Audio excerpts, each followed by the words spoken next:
Bienvenidos al tema diseños de procesos educativos.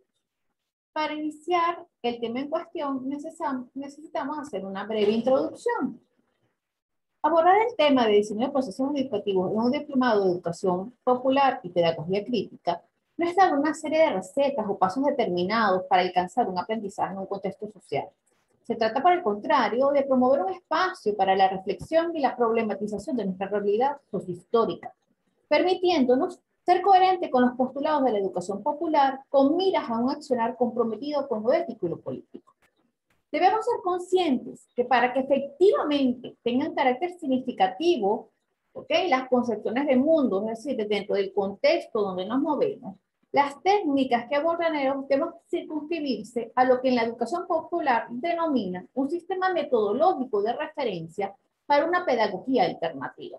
Es decir, una pedagogía que no está determinada por unas pautas desde un principio, sino que también tiene que crearse y reflexionarse y pensarse de ese contexto sociohistórico donde está siendo enfocada.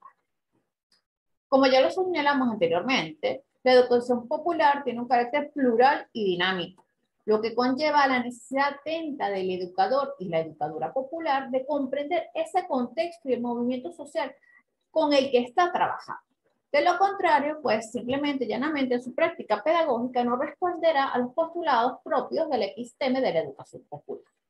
Una vez comprendidos estos elementos y aclarados como tal, es importante tener presente tres palabras fundamentales dentro de todo proceso educativo, y en este caso es mirarlas como la interpreta la educación popular.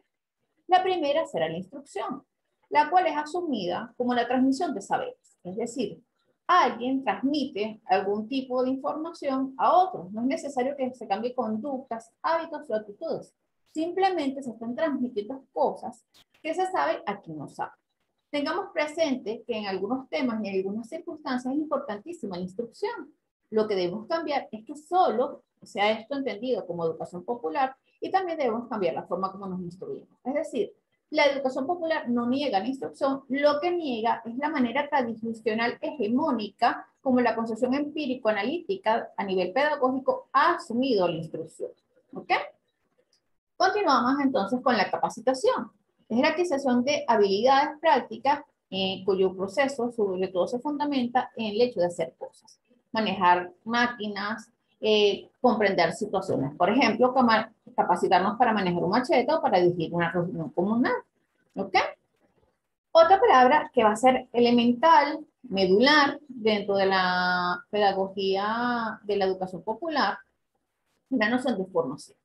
Es el proceso por el cual nos organizamos, nos vamos construyendo, haciendo la personalidad de alguien. Es decir, esto sucede cuando juntos, tanto formadores como educandos, vamos encontrando nuestra forma de ser, nos vamos haciendo. Es un proceso a lo largo de la vida, es un proceso que además implica siempre la otredad, la alteridad, ¿ok? Y es la conciencia de que no estamos solos en el mundo. Dialécticamente, estas tres palabras, si las miramos de manera como una síntesis, como tal, la vamos a asumir de la siguiente manera.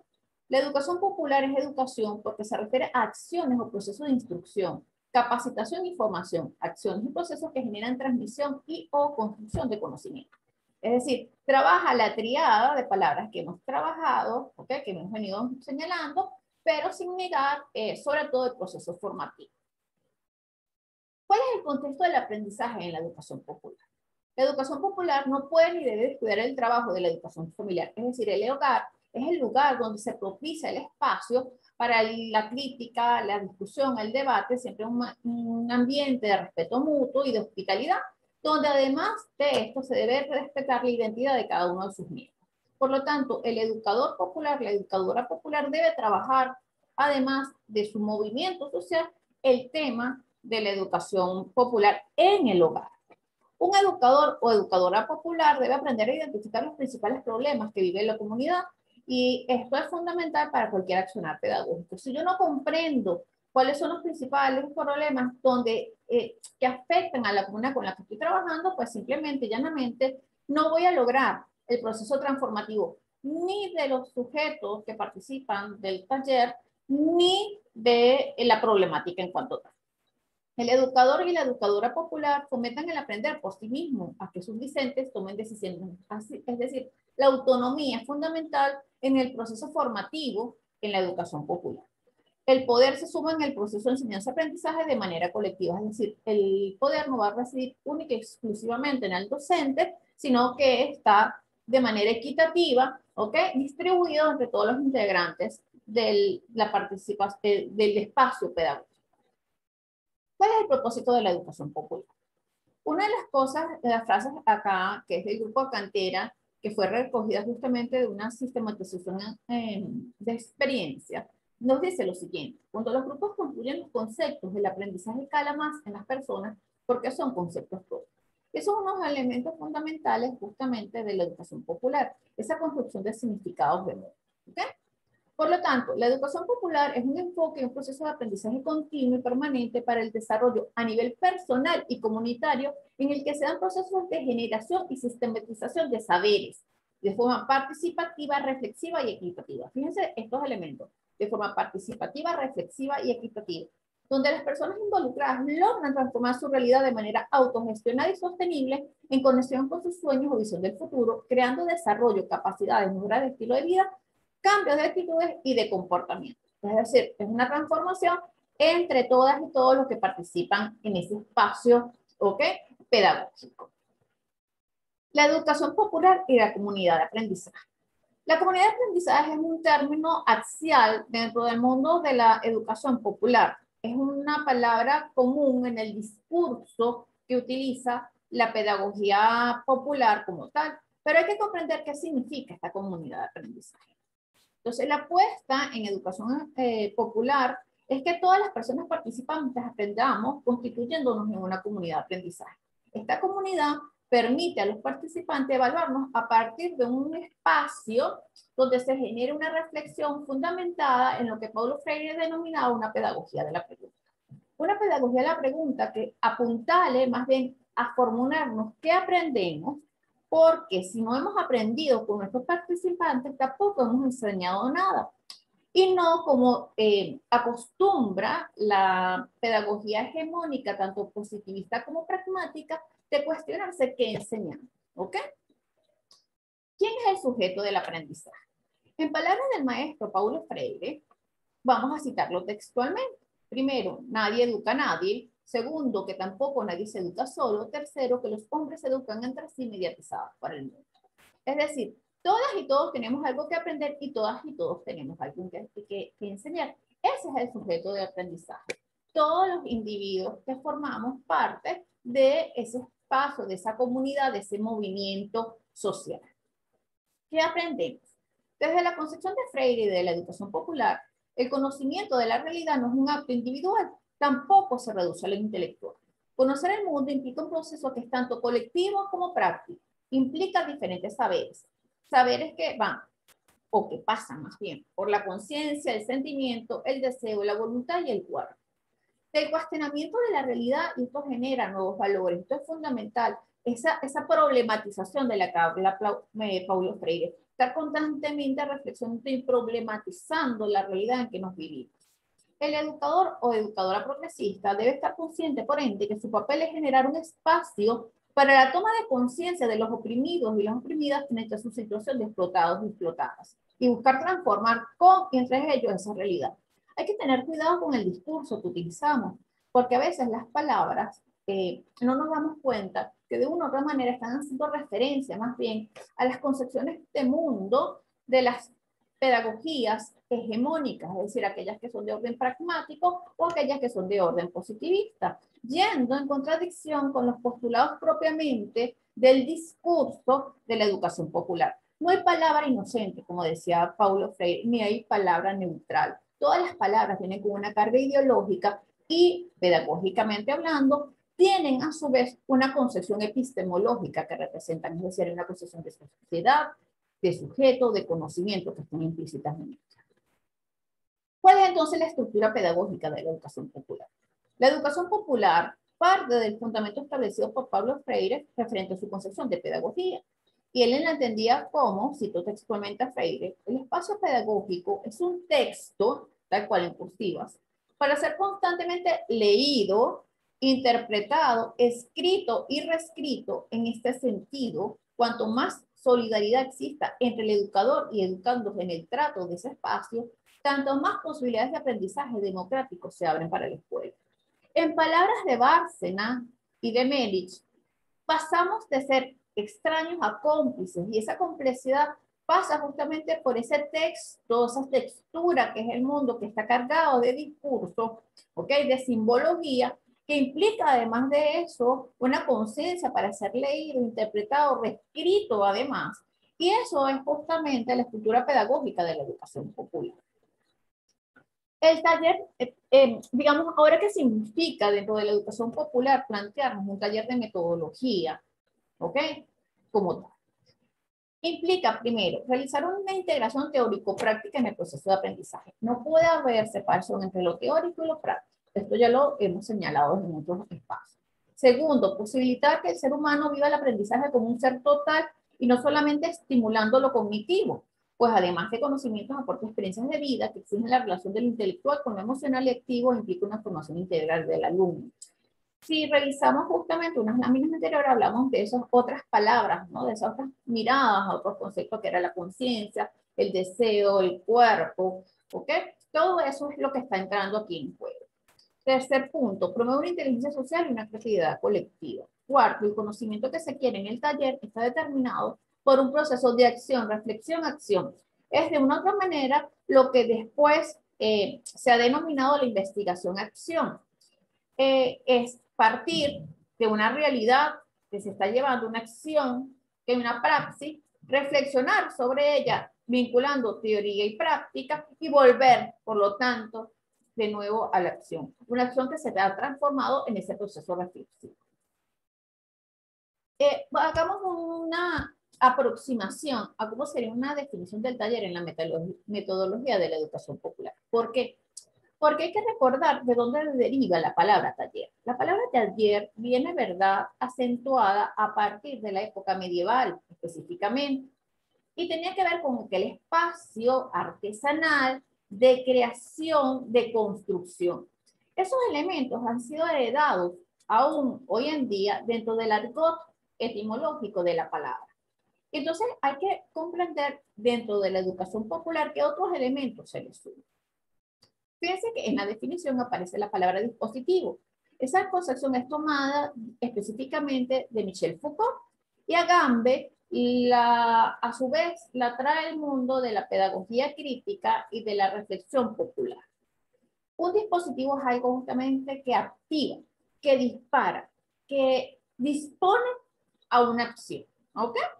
Entonces, visto desde Kano, significaría que es un dispositivo de trabajo con grupos que es limitado en el tiempo y se realiza con determinados objetivos particulares, permitiendo la activación de un proceso pedagógico sustentado en la integración de teoría y práctica, el protagonismo de los participantes, el diálogo de saberes y la producción colectiva de aprendizaje, operando una transformación en las personas participantes y en la situación de partida. Esto es fundamental. Si la persona que ingresa a un taller sale de igual manera, no funcionó el taller, fracasó. Si el problema con que se diagnostica, con que se inicia el taller, no logra tener solución, el taller fracasó. ¿Cuál es entonces el fin que tiene el taller en educación popular? Primero, diagnosticar, es decir, comprender la situación, su complejidad, una lectura tanto diacrónica como sincrónica del mismo, una planificación, es decir, organizar actividades operativas de estrategias dirigidas a alcanzar los objetivos en un tiempo y con recursos determinados, una evaluación que implica analizar el grado de cumplimiento de esos objetivos, una sistematización. Esto es fundamental como estrategia que permite a la experiencia analizarla procurando reconstruir, deconstruir y reflexionar críticamente sobre el proceso con el fin de aprendizaje colectivo. Un monitoreo. Durante la implementación, analizar el desarrollo con miras a poder tomar decisiones que no obstaculicen o a la necesidad de rectificar o ratificar los objetivos. Es decir, los objetivos no son camisa de fuerza, van a variar según el monitoreo que podamos hacer. O sea, pueden o no variar. Eso implicará justamente el monitoreo. Mirar con atención si puede lograrse o no los objetivos planteados. Y el análisis de una temática, es el abordaje en colectivo justamente de un problema en cuestión. Por último y fundamental, la formación. El taller resulta también, o sea, del taller se dan objetivos de formación en determinados temas. Esto es generado por la dinámica propia de los talleres de educación popular, los saberes previos de los participantes, la discusión colectiva, la integración de teoría y práctica, conllevan a la aprehensión tan necesaria en la formación. Es decir, todos esos elementos que se conjugan dentro del taller son espacios que generan en los participantes, en las participantes, espacios formativos y de una u otra manera generan también objetivos propios de la formación. ¿Cómo diseñamos un taller en el caso de la educación popular? Tenemos dos puntos de partida. El primero es el punto de partida estratégico, que implica tener en cuenta los objetivos que se desean alcanzar. Para ello, siempre la pregunta que nos debemos formular es ¿para qué? Es decir, ¿cuál es la intencionalidad del taller? ¿Cuáles son las características del taller? ¿Cuánto es su tiempo de duración? ¿Cuáles son los contenidos? ¿Qué técnicas voy a utilizar? ¿Cuáles son las estrategias de difusión? ¿Qué voy a utilizar para el registro y para la evaluación? Y como punto de partida metodológico, que es el segundo aspecto a considerar, debemos partir de los conocimientos previos de los participantes, sus intereses, su historia, sus códigos culturales y comunicacionales. Si falta alguno de estos dos elementos, simplemente y llanamente el taller va a colapsar. ¿Por qué?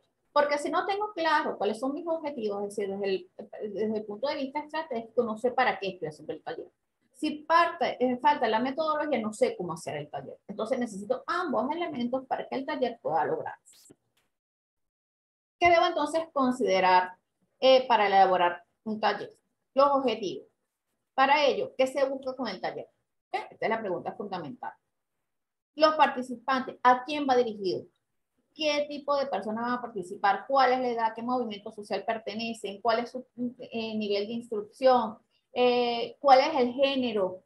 ¿A quién va dirigido como tal? Si todos esos elementos tienen que ser considerados a la hora justamente de elaborar un taller. Los contenidos. Se consideran las dos anteriores aristas para analizar las estrategias de abordaje del contenido. ¿Cuál es la lógica de su tratamiento? El tiempo de dedicación. ¿Cuáles son las técnicas específicas utilizadas? Los recursos, con qué contamos y con qué se cuenta para realizar el taller. Es decir, nosotros como facilitadores, como problematizadores más bien, porque esa es la palabra propia del lenguaje de la educación popular, ¿qué tenemos para hacer el taller? La comunidad con que vamos a trabajar, ¿qué tiene? Los que van a participar pueden otorgar algún recurso al taller. ¿Cuáles son los responsables y sus roles? El equipo que coordina tiene que establecer quiénes son los responsables de cada tarea, es decir, quiénes van a manejar los objetivos, quiénes van a buscar los participantes, quiénes van a dar los objetivos, quiénes se encargan de los recursos, quiénes van a manejar el tiempo, quién maneja el guión, etcétera, etcétera. Tiempo. Dependerá de los participantes y los objetivos. El tiempo por sesión no debería durar más de 1 hora y media. Si excede este tiempo, es fundamental hacer recesos. Recesos que duren entre 5 y 15 minutos. ¿Ok? Guión. Aquí vamos a plasmar los contenidos, las técnicas, el momento de cada contenido y el tiempo. Es una guía, no es una camisa de fuerza. Es decir, es una manera de orientarnos, pero según justamente los participantes y cómo se está abordando el taller, esto puede variar de una u otra manera. No por ello significa que estamos olvidando los objetivos. Los momentos de un taller en educación popular. Primero, la planificación, vital en todo taller. Se deben considerar los aspectos de la lámina anterior, aunada a la convocatoria y la invitación a los y los participantes.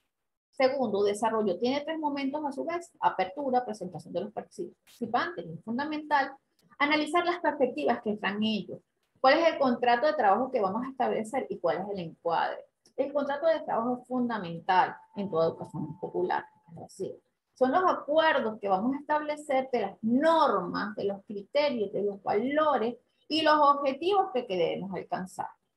Ese contrato de trabajo de por sí nos va a permitir al final evaluar si alcanzamos o no los objetivos planteados en el taller en cuanto tal. Luego tenemos el desarrollo. Allí realizaremos las tareas planificadas llevadas a cabo con flexibilidad y creatividad. Y el cierre, esta parte nos permite justamente recapitular, repasar acuerdos, objetivar los aprendizajes y mirar el proceso y darnos cuenta de la transformación, es decir, mirar el antes y el después de realización del taller. Por último, tenemos la evaluación, que abarca todo lo producido y creado en el taller. Es decir, vamos a pasar por cuestionarnos cómo nos sentimos en este proceso.